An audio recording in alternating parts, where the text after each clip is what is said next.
and played. I always get questions on the course, obviously. People wanting to know what it is I'm doing. I did have one guy turn me in to the pro shop at Lenrick and said, hey, there's a guy, actually it was on a cart that day. He says, there's a guy in a cart. He doesn't have any golf clubs. He doesn't have a golf bag, and he's throwing something. And thankfully the pro at Lenrick was like, hey, it's the Ben Lippen coach. We know what he's doing. He's playing golfing.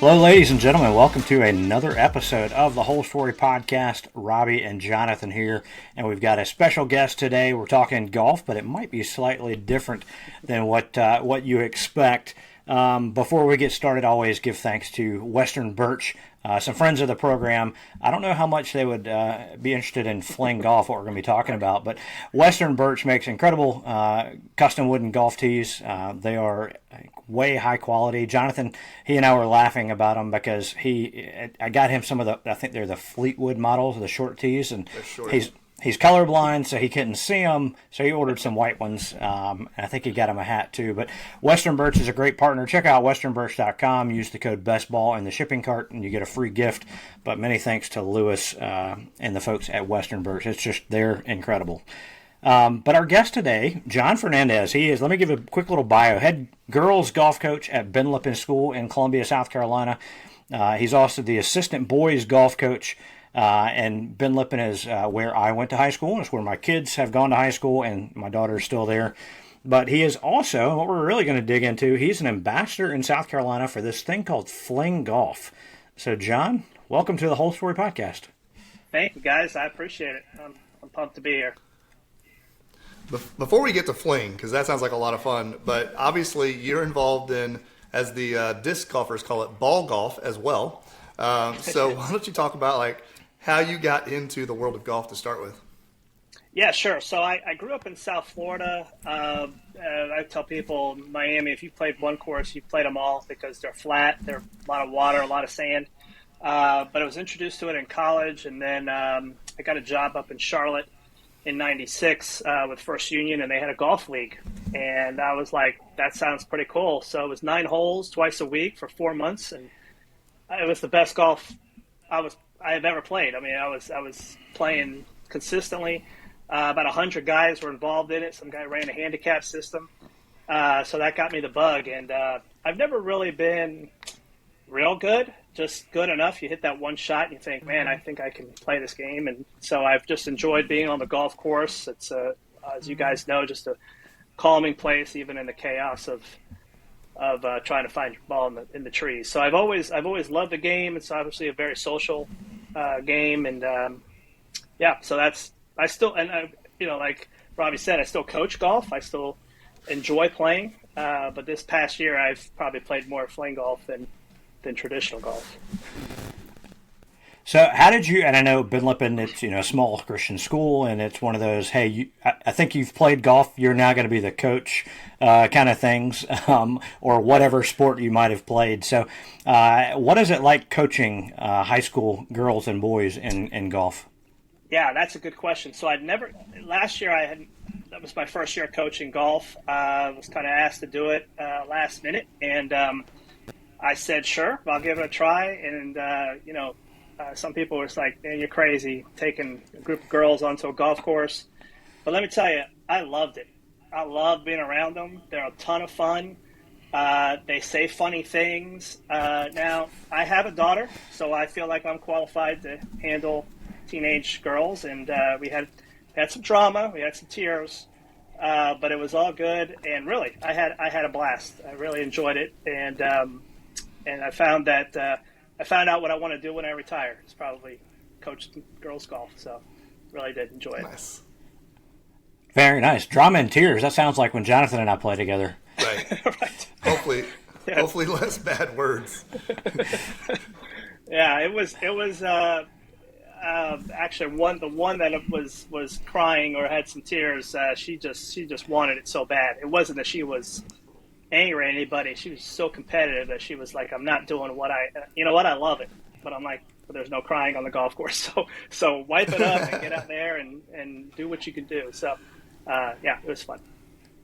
Well, from everybody that I've talked to, they absolutely love playing with you, and their kids love playing for you. So, Cool. and then you got to be the assistant for this guy named Jonathan Dickinson. How was Oh that? man, yeah, that was crazy. I can say this because I've said it to his face. I feel like he put me on the coaching staff to keep him out of HR, just to make sure everything was done. No, I knew Jonathan and his family beforehand, and we had a blast. As you know, he's all fun all the time, but man, he likes to compete and he likes to win, and we made it very clear to these guys we're going to compete and we're going to try to win. So yeah, it was great. I really enjoyed doing that. He's not too shabby at golf either. And he's a pretty good golfer. Yeah, he's he is humble about it. At least he was with me. You know, the guys knew that he could play, so he'd go out there and show them how it was done. I kind of made sure that there was no crying on the golf course. That was my job. Yeah, I played one round of golf with him, and at the end he'd shot par, and no one knew. I don't know if anyone actually realized that he was at par. And chatting down the fairway whenever we're looking for ours, even though his is right in the middle of the fairway. So. Right in the middle. Yeah. Yep. Yeah, for sure. Enjoy that guy. So I don't know if the parents know, but you said you're also recruiting all these players for your FlingGolf. Is that right? Like you're trying to get them away from regular golf.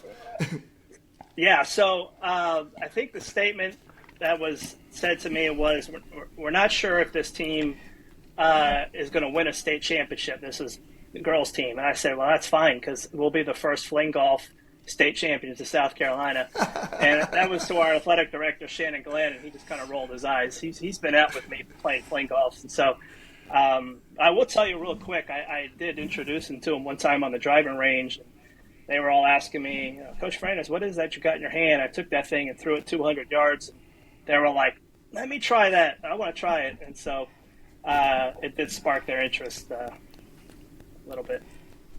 Well, let's get into. I mean, for people that don't know, for me, it kind of looks like you got a lacrosse stick and you're flinging a golf ball, right? Like, tell us what it is, how you got involved in this thing. Yeah, so it is. First of all, it was started by a couple guys that were college lacrosse guys. So you're exactly right. That's where it came from. Highlight. I don't know if you've ever heard of Highlight. It's something down in South Florida. Oh, yeah. I was very familiar with. So there's a little bit of Highlight in there. But these two guys got on Shark Tank, actually, and pitched it on Shark Tank and got a deal on Shark Tank. And then ESPN reached out to them and said, hey, we want to put one of your tournaments on ESPN, the Ocho. So that's where I saw it the first time. And my son and I were sitting in the living room, and I thought, man, what in the world is that they're doing? And so, of course, he gets on the website. We look it up, and there's only one place in South Carolina that rents FlingSticks, and it's the golf course that's on Shaw Air Force Base. I think it's called Carolina Lakes, I think, or something. So I called them. I said, hey, you guys know what FlingSticks are? And they were like, yeah, we got some here. We'll rent them for $5, and you can come out here and play 18 holes for $15. I said, we'll be there Friday. And we got some sticks, threw it in the ground, first 9 holes, and my son, who's a Division I javelin thrower for Gardner-Webb, picked it up right away and sends it down the course. So before we got home, we ordered a couple sticks off the website, and I have, like I said, that was about a year ago, and I for sure have played more fling golf than traditional golf. I've really enjoyed it. But it looks like, I don't know if you've seen it. I mean, this is what it looks like, right? It's just a plastic head. The golf ball goes right in there. The golf ball sits in there. Even when you're putting, you use these pads to putt. And one stick, 18 holes. Golf balls right down the middle of the fairway. So I probably walk 18 with 2 golf balls, and that's it. That doesn't sound like a bad idea. No, you did mention Highlight. Does that mean you have Don Draper and Pete Campbell are your guys' from that game? Yes, that's right. That's the only thing I know about highlight is that they were on Mad Men. Nobody knows. Nobody knows what highlight is because in South Florida, I've been actually to a highlight event, which is fascinating to watch these guys catch that ball going 150 miles an hour. But that's funny that you even know that. So, but the guys who created it also patterned their philosophy after what snowboarding's done for skiing. It's kind of the same thing, you know. Like it's not trying to take over. We're not trying to take over golf, but we just kind of want to play in the same space, you know. And you can't. I get on the golf course. I pay my green fees. I go with regular golf balls. I tee off in the same tee box, and there's birdies, pars, bogeys. Everything's the same. There's no alterations needed to the golf course. So they love that. And you don't have to drive down to Shaw Air Force Base every time you want to play now, right? Like you could just go to a regular course. Yes. So Linrick Golf Course is our home course for Ben Lippen, right up the road. So, of course, they were the first ones I told them about it. Yeah, good old Linrick. You've been there. Yeah. It's a great course. It's one of my favorite courses ever. It is. This is a good old country course. And I told them, I said, listen, I'm going to play some fling golf. And they're like, man, have at it. Do what you want to do. They were really – but I'll tell you, I've not had any issues. I've played probably 15, 16 different courses. I've not had an issue. Some of them I do tell them this is what I'm playing. Some of them I've just paid my green fees and gone out there and played. I always get questions on the course, obviously. People wanting to know what it is I'm doing. I did have one guy turn me in to the pro shop at Linrick and said, hey, there's a guy – actually it was on a cart that day. He says, there's a guy in a cart. He doesn't have any golf clubs. He doesn't have a golf bag, and he's throwing something. And thankfully the pro at Linrick was like, hey, it's the Ben Lippen coach. We know what he's doing. He's playing golfing. So, no problems with it for sure. So. Well, it sounds like you can control it. So even if you're in front of me and it looks weird, at least you're not playing slow, right? I'm faster than everybody. Right. It's for sure. It's part of it is just that I get up to the ball and I'm ready to go. Right. I'm not thinking about which club am I going to hit. My 127 yards, 3 practice swings. Nope, none of that. And I'm not looking for it. More times than not, it's literally right in the middle of the fairway, or it's right in front of me. So I play it pretty fast, so that's helpful. Of course, likes that. How it kind of looks like you've got a built-in ball scoop there too. If you do have an errant shot go awry, that's true. Yeah, I've dug some out from some trees or some grass that I would not go in to look for a golf ball, regular golf ball. I would not go in there. I've picked some out of the water, and it also saves on the back. Just again, you don't have to bend down when you're on the green. Just scoop it up. So that is convenient. Yeah. Very nice. And you're playing in a tour now, right? Yeah. So when I started playing, it was really just for fun, and they started this World FlingGolf League. The guys up at New Swarm started this league, and the first, it was last July when I started. The first tournament was at Massanutten Resort. Not sure if you know where that's at. It's up in Virginia.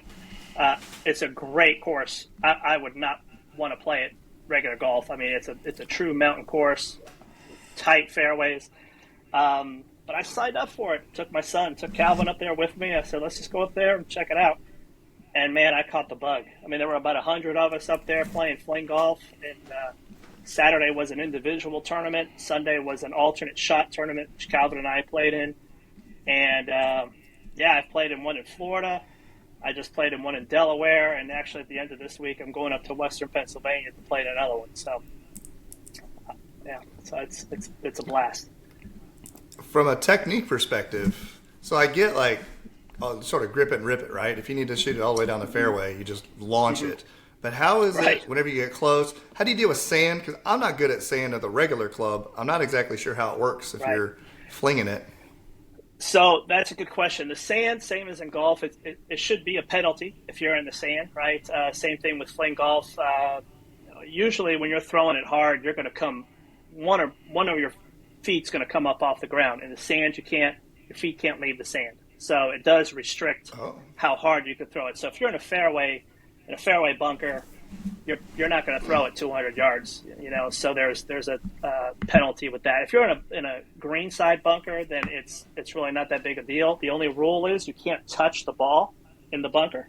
Same thing with traditional golf. You can scoop it out, and that's how you chip. It's kind of call it a sidecar or a clean sweep. So if you can picture just kind of taking the stick and turning it over, right, and then scooping it out, and that's how you chip around the green. That's how you get it out of the bunker. And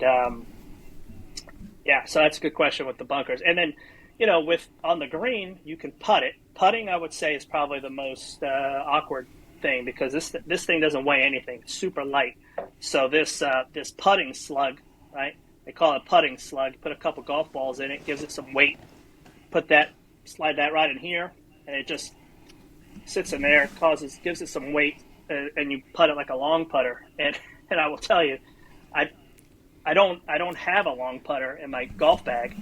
Now when I go back to my regular putter, it's awkward because I've been putting with this thing for a year. But yeah, it's again, one club. People can't believe that you can do all of it one club. And I will tell you, I just played 9 today. I played 9 today and was +2 for 9 from 5,800 yards or 2,800 yards out. So it's I tell people it's not it's a different game, but it's a lot more enjoyable when you just play the course like it should be. How has that affected your regular golf game? I know you said putting is a little different because you're used to a longer kind of broomstick putting, but how about just when you're out there now playing regular shots? Yeah, so it thankfully it's 2 different shots. I don't feel like the fling golfing, other than the putting, the throwing it overhand hasn't affected anything. It hasn't made my shot better or worse. But now I play, usually when I'm going out with the girls, walking with the girls, I'll bring a club or 2 and play some, or if it's in some charity tournament, some scramble or something, that's when I have played in the past year. So not too bad. Not too much change. Are there more courses now that you found that have Fling golf clubs, or is it still just go down to Sumter? So that's a good question. It's actually there's none in South Carolina that I know of other than Sumter. It's very popular in the Northeast. So when I went up to that tournament in Delaware in May, we went to a little golf course up there called American Classic, and that's kind of where it started. And they're very popular up there. They have all kinds of sticks you can rent. A lot of people from around there come and play all the time. But selfishly, I mean, I did a clinic about 2 weeks ago out at Limerick. They let me do a clinic, and the 6 guys that came out for the clinic, they all bought sticks, and we've gone out and played a couple times. So I did the clinics really selfishly, so I had some people to play with. And I'm doing another clinic tomorrow, so another 8 people come out. So I'm trying to drum up some interest, and maybe Limerick or somebody else. Maybe I can get some clubs in there to rent at some point. So we'll see. Well, yeah, because if you're out there playing fling golf and we're with regular golf clubs, we're hunting in the woods. Well, you're like, guys, can we just be done? Like, my ball's right here. Let's go. Right, let's go. I will tell you who likes it the best. College students, because there's some activity to it, right? So I've had, even today, I had a couple of guys on a cart. They were like, "What are you doing with that?" And I showed them, and they were like, "Man, that is cool," because there's running, there's throwing. So that has been kind of interesting to see. Now you say running, like, is there, and forgive me for just not knowing. So like, wherever your ball ends up, do you back up and you can kind of rear back and just again fling it? Is that the technique? That is a technique. On the tee box, you can go as far back as you want and take kind of like a Happy Gilmore, like a crow hop. Well, yeah, like a couple steps, and you just crow hop it and throw it. There is you can get some extra distance from the forward movement. On the fairway, you can only take 5 paces back. It's like kind of your little box, so you can't take a big running start and take a big throw. But I've played, so I would say the longest thrower on the tour. His name is Sam Scannell, and I've played with him several times. He's, tall, skinny guy, played hockey, and he throws that thing a mile. And he takes a couple, 3 steps, and it's just torque, getting that club head moving quick. And it's pretty cool to see those guys throw it as far. I don't throw it as far as them, but it doesn't take a big, strong person to throw it far. How far are the drives? Like, I mean, I'm thinking golf, like 300 plus. It seems like everybody's doing that now professionally. How far are you flinging it? So me personally, I get to about 190, 200 yards. So that is probably average, maybe a little more than average. Most of the guys who throw it long are throwing a 220, 230. So nobody's throwing it anywhere close to 300 on a flat course, right? So that's why normally I'd play from the white tees on a course, 6,000 yards, 6,000 plus yards. 6,000 plus yards is probably going to have some holes that are too long for FlingGolf in order for you to be able to shoot par. So, for instance, at Limerick, I play the golds. It's 5,200 yards for 18.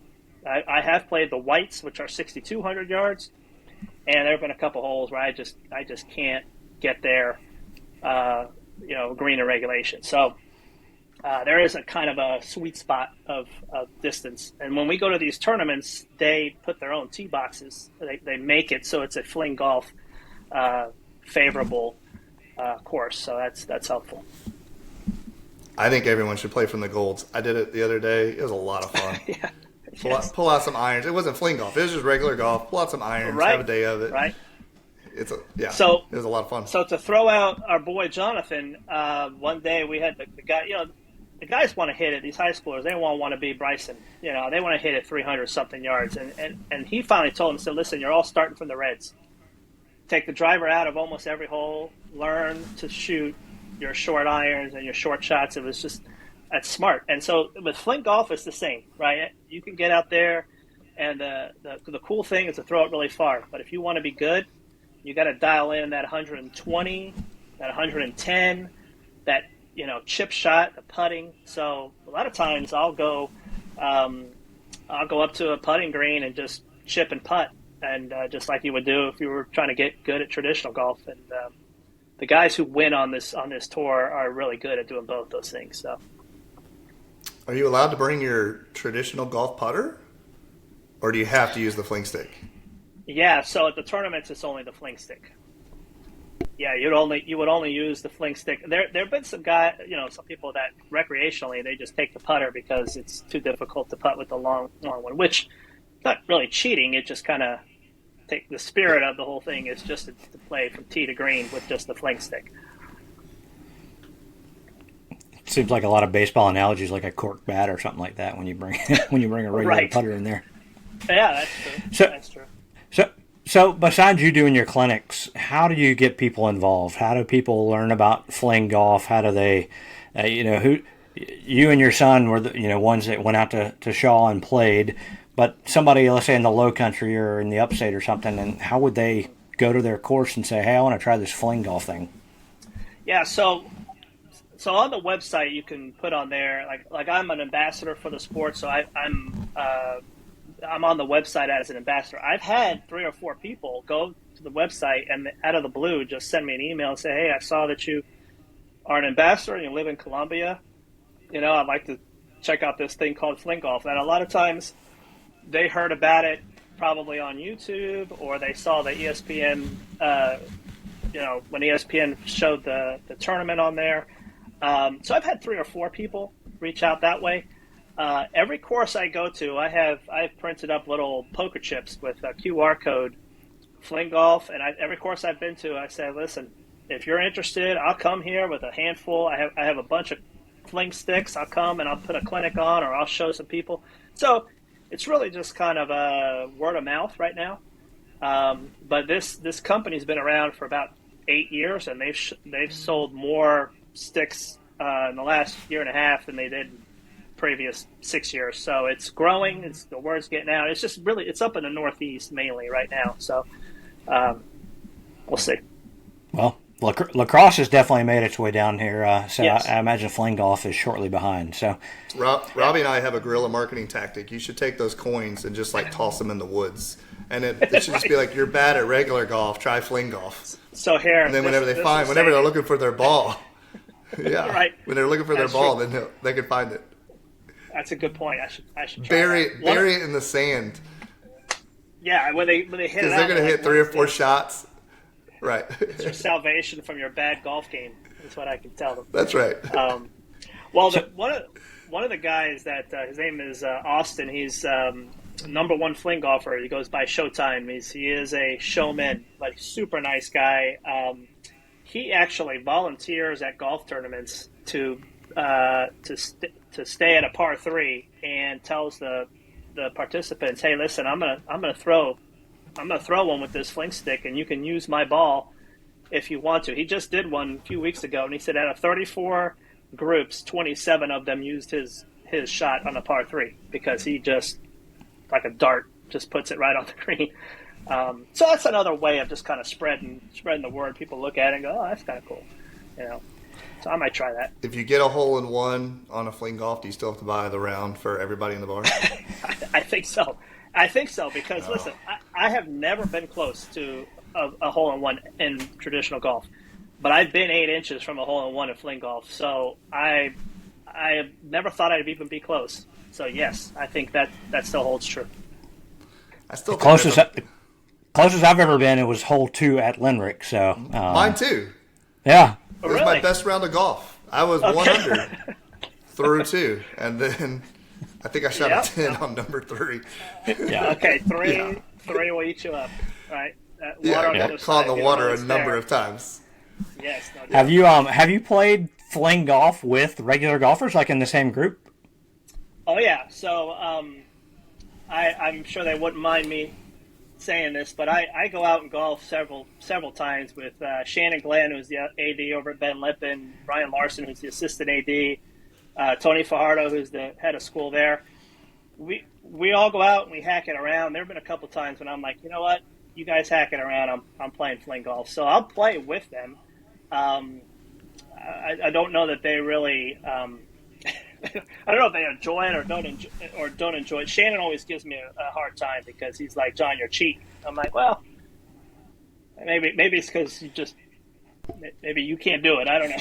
So I love Shannon, so they give me a hard time. But I do sometimes. I'll pair up on a regular course, just a threesomes out there, and they put me with the threesome, and I tell them, "Listen, this is what I'm doing. Don't worry about it. I'm not trying to get in your way." Before we're done with the round, they're like, "Man, you probably had more fun than we did." We lost 30 golf balls out here. So very nice. Yeah. Well, we always ask our guests, and we'll have to do it a 2-part on this time, but we always ask, tell us about your most memorable regular golf shot. Mm-hmm. Yeah. So the only eagle that I've ever had was at Eagle's Nest, which is southeast of Charlotte. I don't even know if it's still there. I mean, it's a drive from Charlotte. Anyway, I lived in Charlotte for 20 years before we moved to Columbia. So I hit a hybrid about 170 yards out, and I went towards the green, couldn't find it. It was in the hole. So I didn't see it go in, but it was there when I got there. So that was my most memorable shot.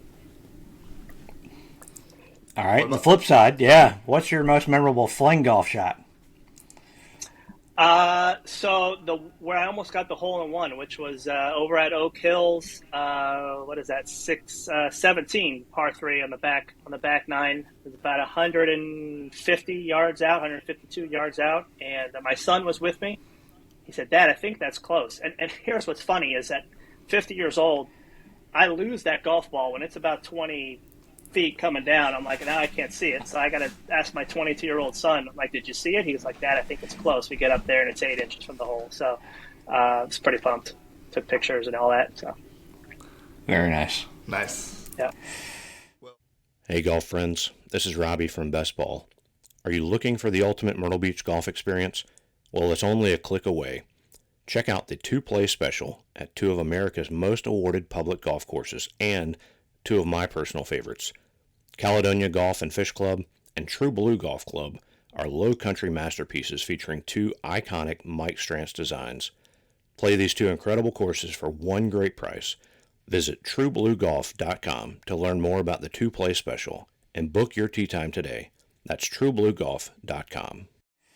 Well, you're the listener for our show, so you do know that we end with what we call the quick nine. So I'll start off. Okay. What's the favorite course that you've played? I would say Highland Creek. I was thinking about it the other day. I listened to some of your podcasts. It's a course in Charlotte. It's got everything on that course. It'll wear you out. It's got water. It's got hills, blind shots, long par fives. It's a ton of fun, and so I played it quite often when I was in Charlotte. Nice. What course is at the top of your bucket list? Let's say for regular golf. Man, I tell you, I would love to play Pebble Beach. So when I watch those guys play that course, it just seems like not only the scenery, which is awesome, but I just feel like that would be a blast to play.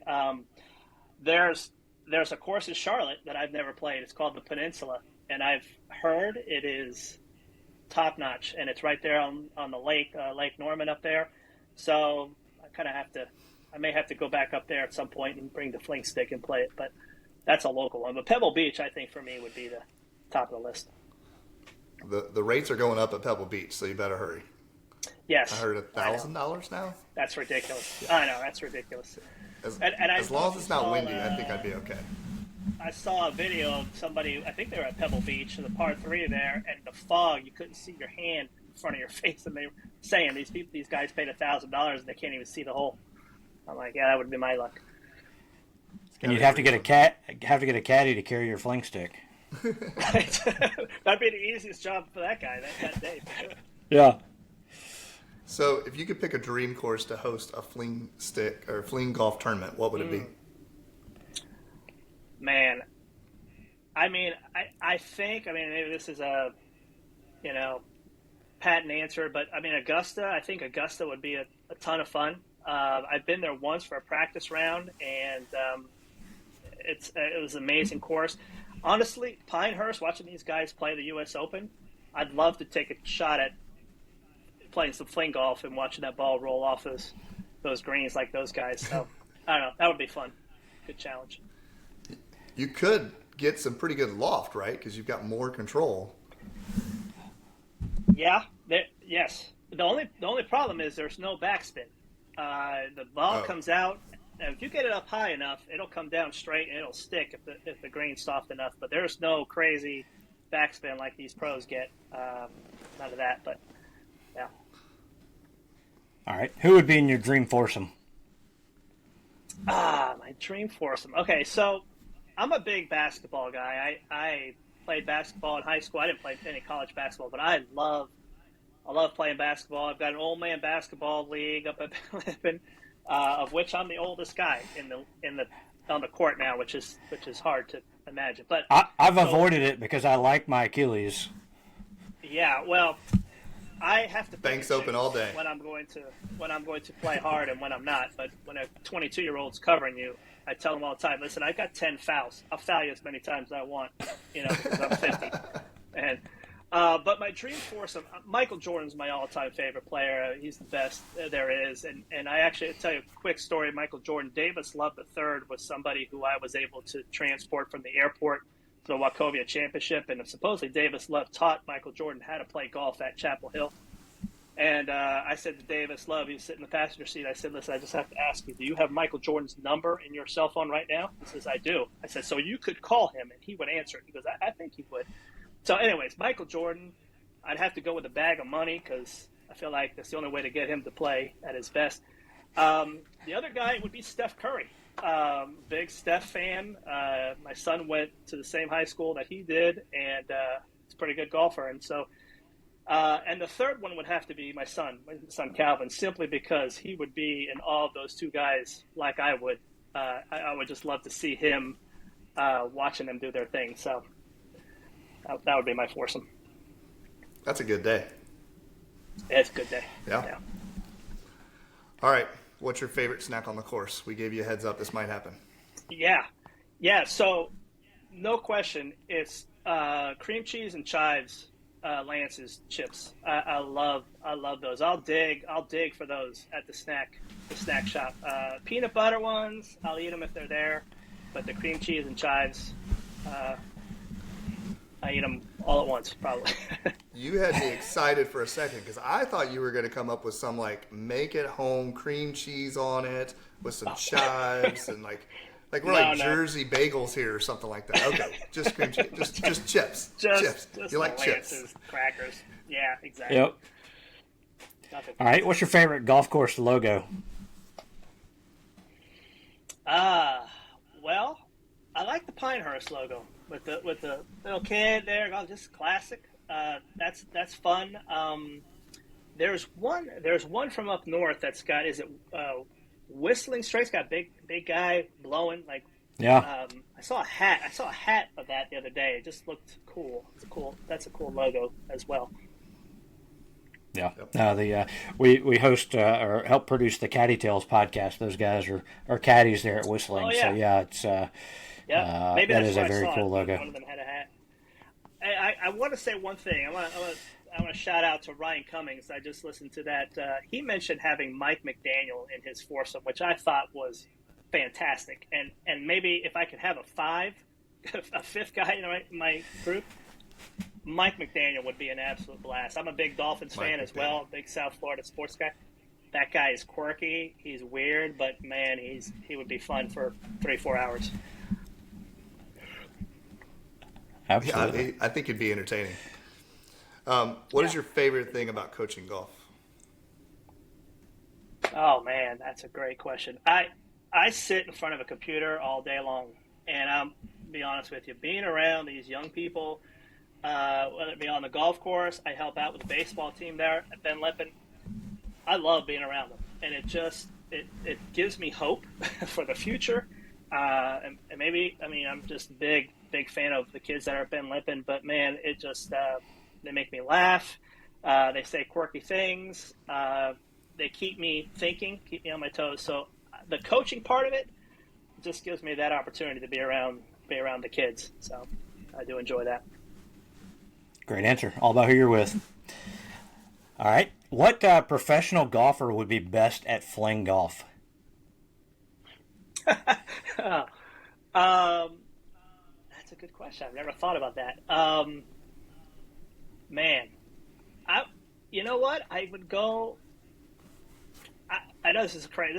It's just really off the top of my head. I think John Daly would probably be good at FlingGolf because he just would get. Just vicious with the throw. I don't know that his short game would be good, but man, I think he could probably send it 300 yards and just enjoy it. He would just enjoy the whole thing about it. So I don't know, maybe John Daly. He for sure would probably be the least pretentious of it, and he would just own it and go with it if you gave him a chance. Right. That's right. He'd be like, what's that thing? Let me try it. I'll play with it. Let me put down my cigarette and Diet Coke. Let me give that thing a try. That's right. And hopefully I can stand up straight while I throw it. Yeah. So what's next for you and FlingGolf? Well, coincidentally, the rankings came out today, the mid-season rankings, and I cracked the top 25 for the first time. So that was a goal that I had. Wow. Was to. I say cracked it. I'm actually 24 of 25. And there's probably 60, 70 guys, right? So it's not like I'm top 25 of 1,000 people, but it was something I wanted to get into, and then making the finals of one of these individual tournaments. Usually there's about 50 of us playing. They take 10 or 12, and I've gotten as high as 17, 18. So I want to get into that finals, just to see if I could hang with the big boys. Now I am 4 years away from being able to compete with the Masters with the older guys, and so I told them, I said, listen, as soon as I turn 55, I'm going to the Masters because I think I can crack the finals of that one. So we'll see. Yeah, and you got a tournament this weekend, is that right? Yes, this coming weekend, Saturday and Sunday. It's up in Western PA, Greenville, Mercer area. It's called the Keystone Classic, and so it's sold out. Just found out today it's sold out, which is 72 golfers or Fling golfers, and so yeah, it should be fun. And my wife Tracy's going up with me. I'm trying to get her to play Fling golf. I could not get her to play traditional golf. She was frustrated, didn't have the patience for it, but she's flung the FlingStick a few times, and she's pretty good. So I'm going to go up there and introduce her to the tour. So we'll see if she catches the bug. Very nice. Well, this episode will get released on Thursday, so yeah, we'll tag you and Fling Golf and all that stuff in there, and maybe we'll get some attention to you guys and help promote it and stuff. But John, this has been a lot of fun. That. Thank you, guys. Thank you both. I appreciate it. Big fans of what you guys are doing. Thanks for spreading the good news of golf and all things related. So I appreciate that. Yeah, man. Golf, it's all about the people. It's all about the stories, whether you're hitting it with a regular driver or you're flinging it or you're kicking a foot golf thing or whatever. So it's all about being outside and enjoying company and being with great people and finding great stories from it. So, man, this is exciting. It's fun for me because I know you a little bit from Ben Lippen and what you do there at the school and in coaching and stuff. So it's been fun to have you on, but it's fun to learn more about Fling Golf. Yeah, but yeah, check out FlingGolf.com. Follow the Ben Lippen golf teams. Girls tee it up this fall, and John will be out there coaching. And if they're not doing well, he'll be showing them how to fling a golf ball. And they are fun to watch. So John, they are fun to watch. Absolutely. Well, John, thank you. For Jonathan, this is Robbie. You guys have been listening to another episode of the Whole Story Podcast.